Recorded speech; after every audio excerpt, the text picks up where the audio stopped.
আসসালামু আলাইকুম। কেমন আছেন সবাই? আশা করছি সবাই সুস্থ আছেন, ভালো আছেন। আমরা আলহামদুলিল্লাহ খুব ভালো আছি। নতুন আরেকটি ভিডিও নিয়ে আপনাদের মাঝে হাজির হয়েছি। বাগানের সুন্দর কিছু ফুলের শুভেচ্ছা জানিয়ে আমার নতুন ভিডিওটি শুরু করেছি। আশা করছি আমার আপনাদের কাছে ভালো লাগবে। আচ্ছা আপুরা, আমার বেলকনির পুত্তলিকা গাছের ফুলগুলো কীরকম লাগে আপনাদের আমাকে কমেন্ট করে জানাবেন। আর যারা ভিডিওটি দেখা শুরু করেছেন ছোট্ট একটা লাইক দিয়ে আমার সম্পূর্ণ ভিডিওটি দেখতে পারেন। পুত্তলিকা গাছটা আমি কিছুদিন আগে এনেছি, যখন ঢাকা থেকে এসেছিলাম। আম্মু যখন হসপিটালে ছিল, ভর্তি ছিলেন, তখন কিন্তু আমার জন্য নিয়ে এসেছেন। যেদিন বাসায় এসেছেন তো আমি ঢাকা থেকে নিয়ে এসেছিলাম। তো গাছটা লাগানোর পর সুন্দর হয়েছে, তো ফুলও ফুটছে 2 দিন ধরে, মাশাআল্লাহ আলহামদুলিল্লাহ। আরও কিছু গাছ ছিল যে গাছগুলো আর বেঁচে থাকেনি। সকালের জন্য নাস্তা রেডি করছি, এটা তো প্রতিদিনের কাজ। মাঝে মাঝে শেয়ার করা হয়, মাঝে মাঝে আর শেয়ার করা হয় না। তো এখানে আমি আটাগুলো সিদ্ধ করে নিয়েছি, আটাটা খুব ভালো করে মথে নিয়েছি। আটা যত সুন্দর করে মথে নেওয়া হবে রুটিও কিন্তু তত সুন্দর হয়। এখন কিন্তু ঠান্ডাটা খুব বেশি পড়ছে না, এই জন্য আর রুটি সংরক্ষণ করছি না, বানিয়েই নিচ্ছি। তো যখন ঠান্ডাটা খুব বেশি পড়বে তখন দেখা যাবে যে রুটি সংরক্ষণ করে রাখবো। আর এই তো কয়েকটা রুটি হবে। তো সবগুলো রুটির ডো আমি আলাদা আলাদা করে মধ্যে তারপর রেখেছি, এগুলো বেলে নিব। আর এখানে ভাজি করছি মিষ্টি কুমড়া, সেই সাথে একটা আলু দিয়েছি। মিষ্টি কুমড়া ভাজিতে আমার আপুরা নাকি সবসময় চিনি দেন, এই জন্য আমি একটু করে চিনি দিয়ে দিয়েছি। তো এখানে চিনির জারে চিনিটা শেষ হয়ে গিয়েছিল, তো এটা আমি ক্লিন করে শুকিয়ে তারপর নতুন করে আবার জার রিফিল করে নিচ্ছি। তো এখানে আমার ছেলে চিনি খাবে, তো ওকে একটু করে দিয়ে দিলাম। একটা কাজ করতে গিয়ে সেই কাজের ফাঁকে আরও যে কতগুলো কাজ করা হয় সব কিছু কিন্তু আর ক্যামেরাবন্দি করা হয় না। এদিকে ভাজিটা হয়ে গিয়েছে, এটা বাটিতে তুলে নিচ্ছি। তো এখানে কিন্তু একটা আলু দিয়েছি, ছেলেটা বলেছে এখন হয়েছে কি সব কিছুতে আলু দিতে হয়, তাই বলে কি মিষ্টি কুমড়াতে।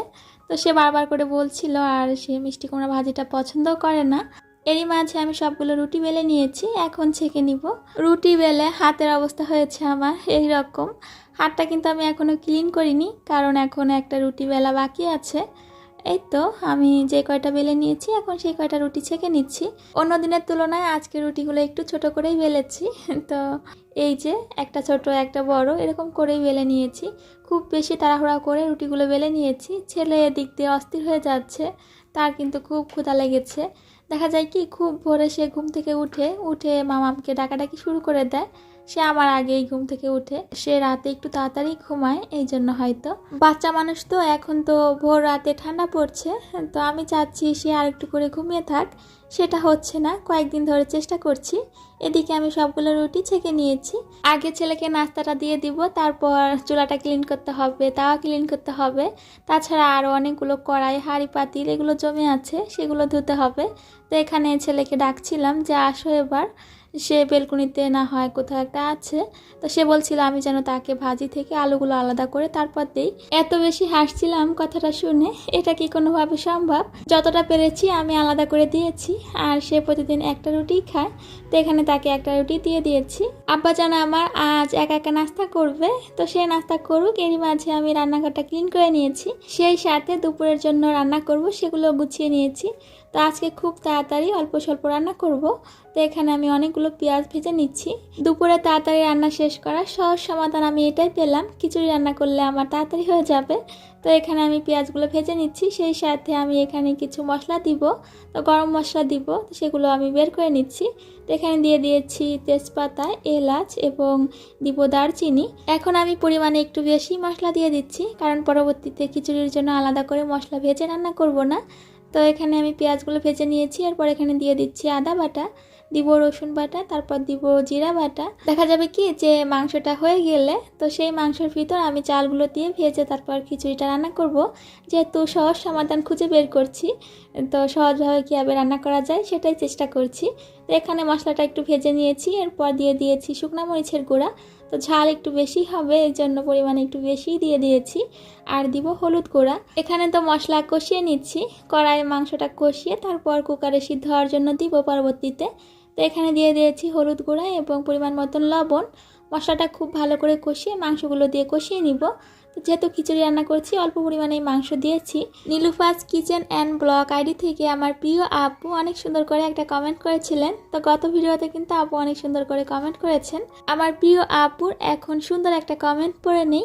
খুব ভালো লাগলো আজকের ব্লগ, জেনে আরও ভালো লাগলো আজকে তোমাদের ম্যারেজ ডে। যদিও পুরো ভিডিওটা আমি দেখেছি, কথা উল্লেখ করনি, বুঝে নিয়েছি। তোমাদের টুনাটুনির জন্য অনেক দোয়া এবং শুভকামনা। তুমি তো আমার কাছে টুনির মতোই, সেই জন্য বরকে টুনা বলা। কালকে বলেছিলে তুমিও জর্দা করেছো, সেটার ভয়েস দিচ্ছিলে। যাই হোক, ভালো থেকো। আমাদের ধর্মে কিন্তু এই কথাটা উল্লেখ আছে, বদ নজর খুব লাগে, এই জন্য মাশাল্লাহ বলতে হয় সব কিছুতে, তাহলে আর নজরটা লাগে না। অনেক অনেক অনেক ভালোবাসা মিষ্টি আপু। আমার প্রিয় মিষ্টি আপুর পরিবারের জন্য অনেক দোয়া রইল। দেখছিলাম আমার অনেক আপুরাই আমাদেরকে টুনাটুনি বলছে, আসলে আমরা কিন্তু টুনাটুনি। এখানে আমি চাল ডাল নিয়ে তারপর সেটা ধুয়ে নিচ্ছি। এই জারটায় মুগ ডাল এবং ছোলার ডাল একই সাথে ছিল।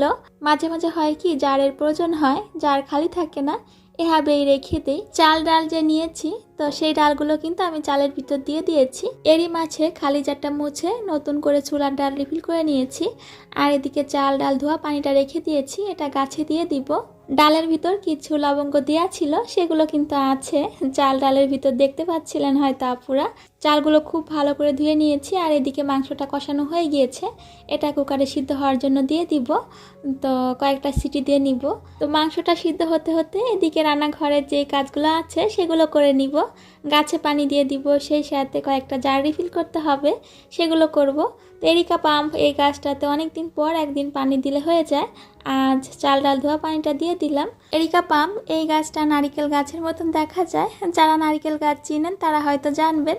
তো একদিন হয়েছে কি যে আমি কথা বলছিলাম ভিডিও কলে, তো সে দেখেছে, দেখার পর আমাকে বলছিল যে বাসার ভিতরে নারিকেল গাছ কেন। তো সেটা কে ছিল আর বলছি না, তো আমার এক আপু হয়। তো এখানে চিয়াচিনগুলো আমি জারে রিফিল করে নিয়েছি। আলপু বাবাকে বলেছিলাম চিয়াচিন আনতে, সে অনেকগুলো এনেছে। তা আমার কিন্তু এতগুলো প্রয়োজন হয় না, আর আমি অল্প করেই আনি। 1 মাসের জন্য যতটুকু প্রয়োজন হয় আমি সেই পরিমাণেই আনি। খিচুড়ি রান্না করছি, তো সেখানে যে পরিমাণে পানি প্রয়োজন আমি ইলেকট্রিক কেটলিতে পানিটা গরম হওয়ার জন্য রেখেছি। আর এদিকে মাংসটা সিদ্ধ হয়ে গিয়েছে, প্রেসার কুকারেই খিচুড়িটা রান্না করে ফেলবো। এটা আর আলাদা করে পাতিলে রান্না করছি না। তো এখানে চাল ডালগুলো দিয়ে খুব ভালো করে ভেজে নিয়েছি। তো লবণটা চেক করে দেখছিলাম লবণটা লাগবে, এই জন্য আরও কিছু লবণ দিয়ে দিয়েছি। তারপর এখানে দিয়ে দিব গরম পানি। তো পানিটা কিন্তু গরম হয়ে গিয়েছে এরই মাঝে। আর চালটা খুব ভালো করে আমি ভেজে নিয়েছি। তো অনেক আপুরা গত ভিডিওতে ইলেকট্রিক কেটলির দামটা জানতে চেয়েছেন, কত নিয়েছিল। এই কেটলিটার দাম নিয়েছিল 900 টাকা। যেসব আপুরা দামটা জানতে চেয়েছেন আজ বলে দিয়েছি, তো যারা জানতে চাননি তারাও জেনে যাবেন। ফারিয়া আপু বলছিলেন আমি যেন সাবধানে কেটলিটা ব্যবহার করি, এটার বডি খুব বেশি গরম হয়ে যাবে একটুতেই। হ্যাঁ, গরম হয়ে যাবে, তবে হাতলটা কিন্তু আর গরম হয় না। হাতলের দিকটা কিন্তু প্লাস্টিক আছে, সেজন্য আমার কোনো সমস্যা হয়নি। তো এই তো আমি কয়েকদিন ধরে কিন্তু কাজ করছি। আমার আপুরা আমাকে সব ক্ষেত্রে সাবধান করে দেন, আমি যেন কোনোভাবে বিপদে না পড়ি। অনেক ভালোবাসা আমার ফারিয়া আপুর জন্য। তো এদিকে পানি দিয়ে তারপর আমি 3টা চিড়িতে নিয়েছি। তো খুব সুন্দর হয়েছে, একদম ঝরঝরে হয়েছে খিচুড়িটা। যখনই রান্না করব তখনই তার কিছু শুনতে হবে। আমার আব্বাজানের কথা বলছি, নরম করে রান্না করব নাকি ঝরঝরে করে রান্না করব, সেটাই আমার আব্বাজান জিজ্ঞাসা করছিল। তো তাকে আমি বললাম আমি কিভাবে রান্না করব, সে বলল ঝরঝরে রান্না করবে।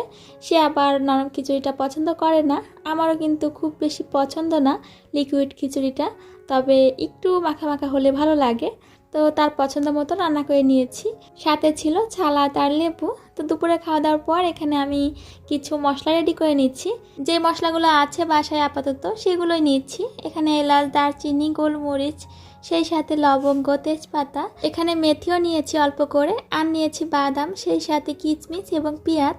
ভাজা যেই চীনাবাদামটা আছে সেটাই নিয়েছি, কারণ এখন কাজু বাদামও ছিল না বাসায়, সেই সাথে চীনাবাদামটাও ভাজা ছাড়া ছিল না।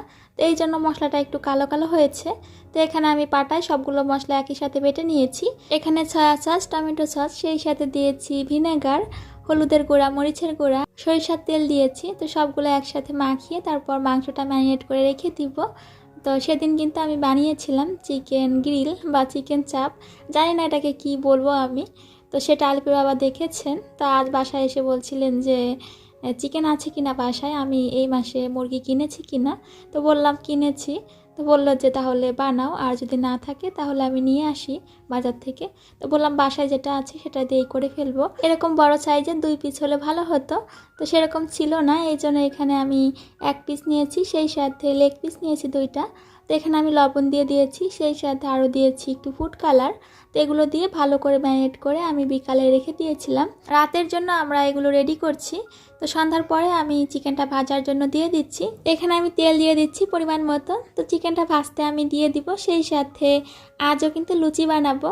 তো আলপির বাবার কাছে আমি জিজ্ঞাসা করছিলাম চিকেনের সাথে কি তৈরি করব। তো সে লুচির কথাই বলল। চিকেনটা ভাজতে দিয়ে আমি এদিকে লুচির জন্য ডোটা করে নিব। তো আটা দিয়েই করছি। তো আটাটা শেষ হয়ে গিয়েছিল, আটার জারে আটাটা রিফিল করে নিয়েছি। পরিমাণ মতন তেল দিয়ে দিয়েছি, তারপর হাতে মাখিয়ে এখানে হালকা কুসুম গরম পানি দিয়ে আমি ডোটা রেডি করে নিব। ডোটা কিন্তু আমি 10 মিনিট রেস্টে রেখে দিব। চিকেনটা যেহেতু ভাজা হচ্ছে, সেটা ভাজা হতে অনেক সময় লাগবে, তো সেই সময়টুকু আমি রেস্টে রেখে দিব। উপর থেকে আরও কিছু তেল দিয়ে দিয়েছি, তো এটা মাখিয়ে আমি রেখে দিয়েছি। এদিকে চিকেনটা থেকে অনেকটা পানি ছেড়ে এসেছে, তো উল্টিয়ে দিয়েছি। আর এই পানিটা আমি একটু জাল বাড়িয়ে তারপর কমিয়ে নিব। এখন কিন্তু চুলার আঁচটা একদম লো হিটে আছে। আলিপুর বাবা খুব একটা বেশি আমাকে বলে না যে এটা সেটা রান্না করো। দেখা যায় কি যে বছরে একবার বলবে যে এটা রান্না করো। যখন বলে তখন তো ভালো লাগে যে আমার কাছে কিছু আবদার করেছে, আর আমি সেটা খুব মন দিয়ে করে থাকি। তো এখানে চিকেনটার যে গ্রেভিটা আছে সেটা ভাজার জন্য আমি দিয়ে রেখে এসেছি। আর এদিকে পুরিগুলো বেলে তারপর ভেজে নিব। পুরিগুলো যখন বেলি খুব সুন্দর হয়, মাশাল্লাহ, গোল হয় কিন্তু। তো আজ কিন্তু সেই ফুল করিনি, গরম তেলেই পুরিটা দিয়ে দিয়েছি। এই জন্য চুলার উপরে আগে তেলটা গরম হওয়ার জন্য দিয়েছি, তারপর পুরিটা বেলে নিয়েছি। তো এখানে এক এক করে পুরিগুলো যে ভাজছি, আলপির বাবা কিন্তু আমাকে পুরিগুলো বেলে দিচ্ছে। প্রথম পুরিটা আমি নিজেই বেলে নিয়েছি, তো তিনি তো বেলছে, আমার খুব হাসি পাচ্ছিল তার বেলা দেখে। প্রথম কয়েকটা ভালো হয়েছে, পরবর্তীতে যেই কয়েকটা বেলেছে তো সেটা বাংলাদেশের মানচিত্র থেকেও খারাপ হয়ে গিয়েছে। তিনি কখনো ক্যামেরার সামনে আসতে চান না। যখন ভিডিও করি বারবার করে বলে নেন যে তোমার কাজ হয়েছে কি না, ভিডিও করা শেষ হয়েছে কি না, তারপর আসেন। তো আজ কিন্তু একটু ভিডিও করে রেখেছি। আমার ছেলেটা তার বাবার এই কাজ দেখে এত বেশি হাসছিল, বলছিল তোমার এগুলো হচ্ছে না, তুমি মামামকে দাও, মামাম সুন্দর করে তৈরি করবে। শেষের দিকে লুচিটা দেখে আমি বলছিলাম এটা কি হয়েছে, বলছে যে এটা হচ্ছে লাভ লুচি হয়েছে। আপনাদের সবার সুস্বাস্থ্য কামনা করে আজ বিদায় নিচ্ছি। আল্লাহ হাফেজ, আসসালামু আলাইকুম।